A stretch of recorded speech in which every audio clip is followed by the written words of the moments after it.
एक दोन तीन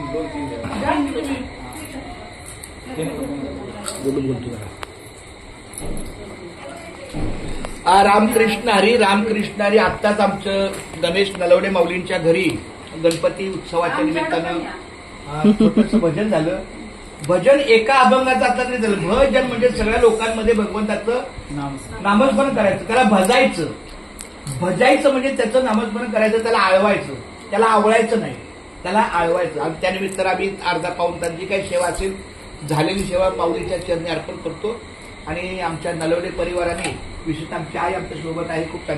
ज्याच्या घरी असते बाप आणि आई तिथंच खरी असते विठ्ठल रुक्माई. त्यामुळे जिथं जिथं आईचं वास्तव्य आहे मी ते घर कधीच नकार देत नाही. तिथून मी एक तासावर जरी असतो तरी मी आलो असतो, कारण ज्याच्या घरी बाप आणि आई आहे मला तिथे विठ्ठल रुक्माई दिसते. तर नलावडे परिवारांच्या वतीनं हा जो प्रासादिक स्वरूपात जो अल्पोपहार आहे मी आपला चेत्तर म्हणतो. गणपती बाप्पा मोरया, मंगलमूर्ती मोरया, उंदीर मामा की जय.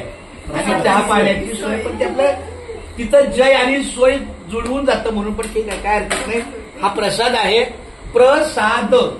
जरी एखादी व्यक्ती भजनाला नाही आली आणि प्रसादाला आली तर ती फार महत्वाची. याचं कारण का? प्रसाद.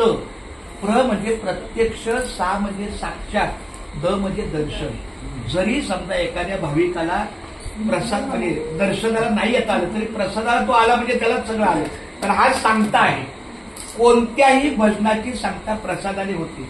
आपल्या घरात वाईट जरी कार्य झालं तरी शेवटी अन्नदान असतं. मातीचं असो, आपण मातीचं कार्य केलं तर शेवटी काय असतं?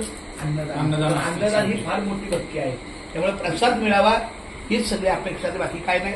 रामकृष्ण हरी.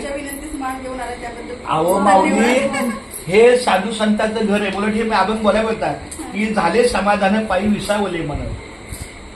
तो अभंग आहे ना कुठला तुम्हाला लक्षात नाही आला? धन्य आज दिन झाले संतांचे दर्शन, झाली पापा तापा तुटी, दैन्य गेले उठा उठी, झाले समाधान पायी विसावले मन. तुका म्हणे आले घरा तोची दिवाळी दसरा. आज खऱ्या अर्थानं आपल्या घरी सगळ्यात श्रेष्ठ माणूस कोण माहितीये का? ज्याच्या दारात जास्त चपल्या असतात. हे खरंच आहे.